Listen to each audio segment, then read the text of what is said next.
ఖమ్మం నగర కాంగ్రెస్ పార్టీ మహిళా కాంగ్రెస్ కమిటీ ఆధ్వర్యంలో మున్నేరు వరద బాధితులకు ఉచిత ఆహారం పంపిణీ చేశారు. బొక్కలగడ్డ 48 డివిజన్లో 200 మంది కుటుంబాలకు ఆహారం పంపిణీ కార్యక్రమంలో మాజీ ఎంపీ రాజ్యసభ సభ్యులు వి హనుమంతరావు, నగర అధ్యక్షులు జావేద్, మహిళా కాంగ్రెస్ పార్టీ అధ్యక్షురాలు సౌజన్య హాజరై నష్టపోయిన వరద బాధితులను పలకరించారు.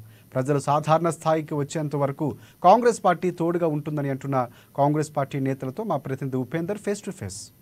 ఖమ్మం నగర కాంగ్రెస్ ఆధ్వర్యంలో అట్లాగే డిస్టిక్ మహిళా కాంగ్రెస్ ఆధ్వర్యంలో ఈరోజు మదర్సా సహకారంతో ఇక్కడ ఉన్నటువంటి వరద బాధితులకు భోజనం ఏర్పాటు చేశారు. ఇక్కడ వచ్చినటువంటి విధానం పరిశీలించారు. ఇక్కడ ఎలా ఉంది, ఏర్పాటు ఎలా చేశారు, వాళ్ళు ఎలా ఆదుకుంటారని మనతో మాట్లాడడం కోసం కాంగ్రెస్ మాజీ ఎంపీ హనుమంతరావు గారు ఉన్నారు. హనుమంతరావు గారు అడిగి తెలుసుకుందాం. హనుమంతరావు గారు చెప్పండి, ఎలా అనిపించింది మీకు? పరిశీలించిన తర్వాత దృశ్యాలు ఎలా అనిపిస్తుంది? చూడండి, మున్నేరు చెరువు తెరవడం, వర్షాలు విపరీతంగా పడడం, ముఖ్యంగా అట్టడుగు ఉండే కాలనీలో అడుగు బలైన వర్గాలకు ఎక్కువ నష్టం జరిగింది.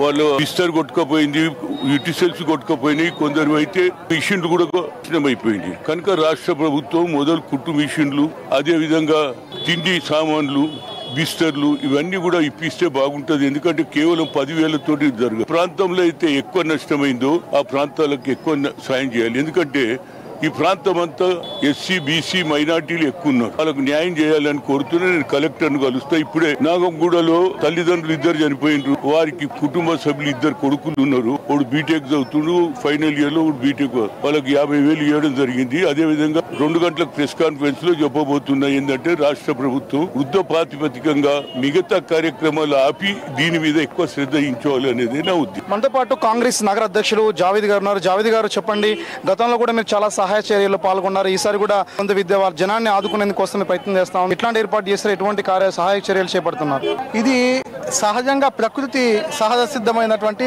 విపత్కరం. ఈ విపత్కర పరిస్థితుల్లో గుత్వాలు తప్పితే ప్రజలు దీనికి ఏమీ ఎవ్వరూ చేయలేనటువంటి పరిస్థితి. ఎందుకంటే ఇక్కడ ఉన్నటువంటి అనేక వేల కుటుంబాలు ఉన్నాయి. ఇక్కడ నుంచి మున్నేరు దగ్గర నుంచి మొదలు పెడితే రామన్నపేట, అన్వయగూడెం దగ్గర నుంచి మొదలు పెడితే దంసలాపురం వరకు, అంటే పాలేరు నియోజకవర్గం నుంచి ఖమ్మం మీదుగా మదిర నియోజకవర్గంలో ఉన్నటువంటి మున్నేరు పక్కన ఉన్నటువంటి అన్ని ఇండ్లు మునిగిపోవడమే కాకుండా 2 అంతస్తుల మేర నీరు మేట వేసి, ఇసుక మేట వేసి, బుద్ధ మేట వేసి వాళ్ళకు ఉన్నటువంటి సామాగ్రి, ఇంట్లో వాడుకోవాల్సినటువంటి సామాగ్రి మొత్తం పాడైపోయింది. ఎవరు ఏ మానవుడు కూడా ఇయ్యలేని పరిస్థితి. దీనికి కానీ ఇక్కడ మనకు 3 మంత్రులు ఉన్నందున ఖచ్చితంగా ఆ 3 మంత్రులు కూడా ఆ రోజు నుంచి వరద ఏ రోజు అయితే వచ్చిందో ఆ రోజు నుంచి కూడా సహాయక చర్యలు పెట్టడం, ఆఫీసర్లను, అధికారులను అప్రమత్తం చేయడం. అదే రకంగా ప్రాథమికంగా ఇవాళ వరకు ఇలాంటి విపత్కర పరిస్థితుల్లో ఎప్పుడూ సీఎం రాలేదు ఎక్కడ కూడా. అలాంటిది కాంగ్రెస్ పార్టీ ప్రభుత్వంలో రేవంత్ రెడ్డి గారు, బట్టి విక్రమార్క గారు, ఉప ముఖ్యమంత్రి గారు ఇక్కడికి విజిట్ చేసి వీళ్ళందరినీ ఆదుకోమని చెప్పేసి కలెక్టర్ గారికి వెంటనే 5 కోట్ల రూపాయలు శాంక్షన్ చేసి ప్రతి కుటుంబానికి ప్రాథమికంగా 10,000 రూపాయలు ఇమ్మని చెప్పేసి చెప్పడమే కాకుండా మళ్ళీ ఇక్కడ వీళ్ళకి జరిగినటువంటి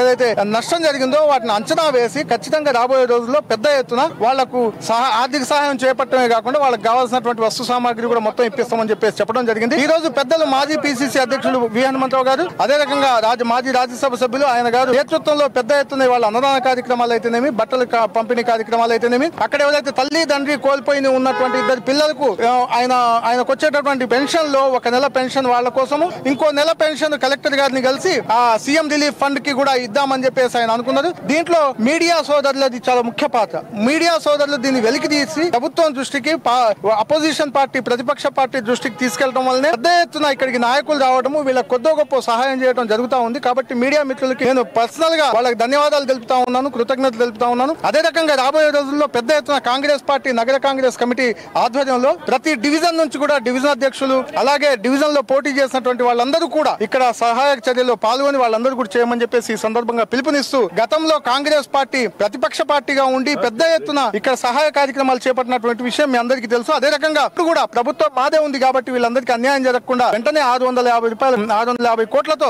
కరకట్ట నిర్మాణానికి కూడా వేగవంతంగా చేయమని చెప్పేసి అధికారులకు సీఎం గారు చెప్పడం జరిగింది. ఖచ్చితంగా మళ్ళీ వచ్చే సంవత్సరం ఈ టైం కి ఖచ్చితంగా ఆ కరకట్ట కూడా కంప్లీట్ చేసి మళ్ళీ ఇలాంటి వద్ద రాకుండా చూద్దామని చెప్పేసి కూడా కాంగ్రెస్ పార్టీ భావిస్తా ఉంది. ఖచ్చితంగా కాంగ్రెస్ పార్టీ కార్యకర్తలు కూడా చేయమని చెప్పేసి మళ్ళీ ఒకసారి కోరుతా ఉన్నాం. కాంగ్రెస్ శ్రేణులు కూడా ఒక్కొక్కరు కూడా ఏకమవుతా ఉన్నారు. ఎక్కడ ఏ కష్టం వచ్చినా సరే ఆ కష్టంలో ఉన్నటువంటి కుటుంబాలను ఆదుకునేందుకోసం, కష్టంలో ఉన్న కుటుంబాన్ని పలకరించేందుకోసం కాంగ్రెస్ కమిటీ అన్ని రకాలుగా కృషి చేస్తా ఉంది. నేపథ్యానికి సంబంధించిన ఖమ్మంకి సంబంధించి ఇప్పటికే ఈ సీఎం సంబంధించి 3 మంత్రులు కూడా ఇప్పటికే అనేక రకాల ప్రయత్నాలు చేసి ప్రజలను ఆదుకునే విధంగా ఉన్నారు. అట్లా కాంగ్రెస్ కార్యకర్తలు కూడా ఆ రకమైన కృషి చేస్తూ ప్రస్తుతం ఇక్కడ భోజనాలకు సంబంధించి కూడా డొనేట్ చేస్తూ భోజనాలు అందరికీ అందే విధంగా ప్రతి కుటుంబానికి కూడా ఆకలి కేకల్లో ఉన్నటువంటి కుటుంబాలను ఆదుకునే విధంగా కాంగ్రెస్ కార్యాచరణ చేపట్టింది. ఇది ఖమ్మంలో ప్రస్తుతం ఉన్నటువంటి వరద బాధితుల యొక్క పరిస్థితి మీద ప్రస్తుతం హరిత ఉపేందర్ అమానీస్